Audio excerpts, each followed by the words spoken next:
How's it going, gang? Chris Card's back through the mail. Monday 7 returns for you today, including our very first one here from St. Louis, Missouri. And we've got a signed index card from, looks like Mr. George Altman. Two-time All-Star, kind of a three-time All-Star, technically, by Wikipedia standards. They had those 2 games in 61. He was a 9-year vet of the major leagues, including 7 of those years with the Cubbies. Spent 1964 with my Metropolitans. There you guys see a beautiful card of him as well. A nice return from George Altman, $5 a card, signed index card, very nice return. 91 years young, played from 1959 to 1967 after his major league career. Played in Japan for a while, actually. So there you guys go. George Altman, awesome way to get this one started with some vintage. Let's move on, guys, to return number 2. Our next envelope here from San Diego, California, a beautiful place to visit. Hopefully I'll be back there in 2025 at some point. And we've got Kirk McCaskill on an 87 Topps card, as well as an 89 Upper Deck card signed for my 2 sets, of course. He is going to be a paid TTMer through past pros. I believe averaged out to about $9 a card with fees. Kirk McCaskill, nice little 12-year career, 7 with the Angels, 5 with the White Sox. Member of the Canadian Hall of Fame back in 2003. Actually went to the University of Vermont and played hockey there and was drafted in the NHL in the 4th round by the Winnipeg Jets. Pretty cool. Never played a year in pro hockey. Never suited up for the Jets once, but never got into an NHL game. Went on, of course, to be a pretty good, successful Major League pitcher. There's his information. Of course, you guys need to go through past pros and pay them some money in order to have a success. You can try without it, but, you know, your mileage may vary. As of last week, I've been going through past pros quite a bit to get some of my set cards done. So glad to get this one completed by Kirk. Nice return. Let's move on to return number 3. Phoenix, Arizona, return numero trace. And we've got $10. That's not a good sign. And my letter of request from Mr. Gura, not a great sign at all. 1984 Topps card, probably unsigned for the set, as well as a 74 Topps card. And looks like Mr. Gura is opening up the envelopes and putting them in the self-addressed stamped envelope. Did not sign any of the cards, unfortunately. I had sent off to him. Tried to get a few of the 74 Topps cards signed. There you guys go. Larry is not signing right now. So FYI, let's move on to our next return, which is our real return number 3. Okay, return number 3, take 2. We got Bud Zippel here. Bud Zippel.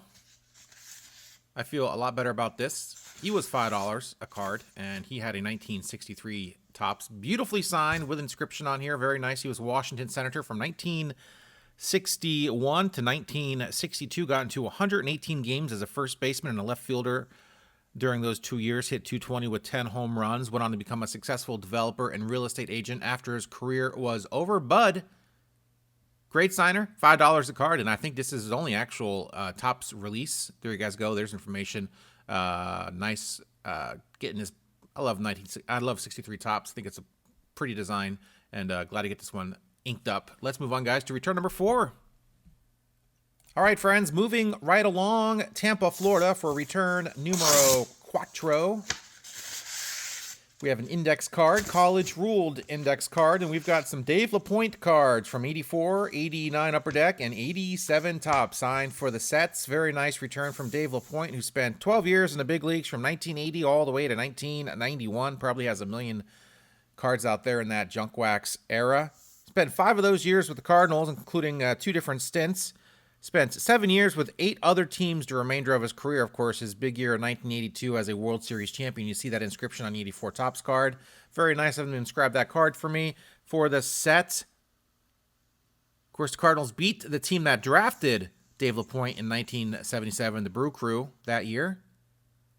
Awesome signer. Finally, a return that didn't cost anything, and 3 cards knocked out for the set. Awesome return from Dave LaPointe. Went on to be a coach after his career was over with. Let's move on, guys, to return number 5. No clue where this is from, as you see my stamp on there. My stamp sticking out just a little bit over the envelope. We've got Chris, thank you for the $15. All money will go to charity. Thanks.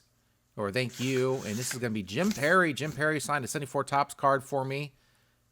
3 of them, in fact.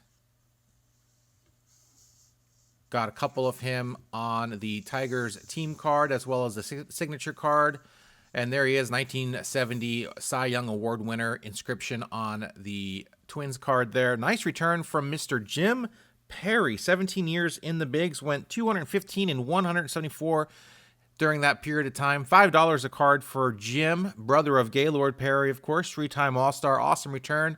At, 89 years young, I thought I should get some of these signature cards and team cards signed while I can before I send them off to a few other people. Usually if I pay for the card, I like to get them kind of signed last after a few more signatures are on the card because quite frankly, they're usually a guarantee return. But in this case, I'm just going to spend the $5 and hope I can get a few more guys on this card and get it in the binder without losing it or anything like that. So awesome return from Jim Perry.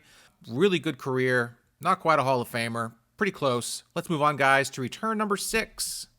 Moving right along, return number 6 of 7. Just one more return after this. We got this envelope from Milwaukee, Wisconsin. We're going to tear into, find out who we have back. We've got my letter of request right there.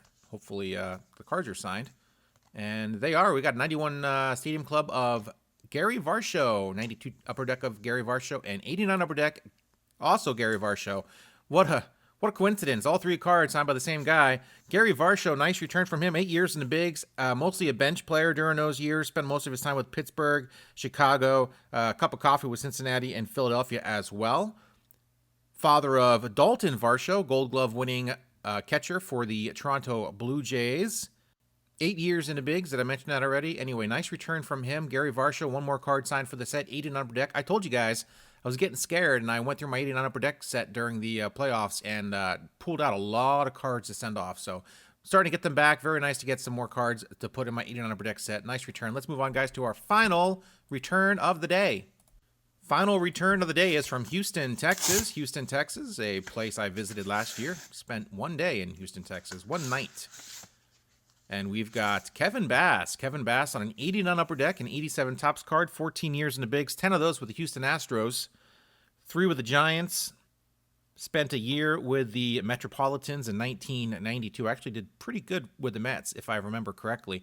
Kevin Bass, of course, signed for free back in 2020, but I did not get either one of these cards signed, which stinks because anytime I can not add $5 or $10 more to my sets, that's a good day. But unfortunately, I waited too long, and he now charges $5 a card. 1986 All-Star, of course, that was his best year in the bigs, as well as the Astros, who made it to the NLCS that year. Of course, he had a really good NLCS, except he did make the final out in Game 6 against the Mets. An extra inning affair against the Mets that sent the Mets off to the World Series against the Red Sox. And, of course, that was the last time the Mets won a World Series, which was a long, long, long time ago. And that is it for this week's Through the Mail Monday, number 303, just like the group. Don't Trust Me. They sing that song. And yeah, guys, great return. Some vintage, a lot of junk wax error cards for my sets, of course. I had an 84 Topps set update go last, I think I posted on Saturday instead of Friday this week. Every Friday, though, 74, 84, 87 Topps, 89 Upper Deck update videos, 10 cards going. They're quick watches, 5-6 minutes. I try to keep them at. And, of course, every Monday is Through the Mail Monday for the last 303 weeks in a row. You will find me on midnight Pacific Standard Time. That's 3 a.m. Eastern right here. And one of these days, I'm gonna go premiere or debut it and like watch it live because I'm usually up at midnight and should just do that and see what that's like. I've never done that. I think I've done it before, but I think you just kind of premiere the video and you watch it live, and then maybe 1 or 2 people pop on and say something, and that's kind of how it goes. So I'll do it. Maybe I'll do it tonight if I remember, of course. Of course, we have a new president-elect. Of course, last week, episode 302 was our election coverage version of Through the Mail Monday, in which we had literally 0 coverage of the election, and you will have 0 coverage of anything political ever on this station because I don't care. Thanks, guys, for watching. See ya.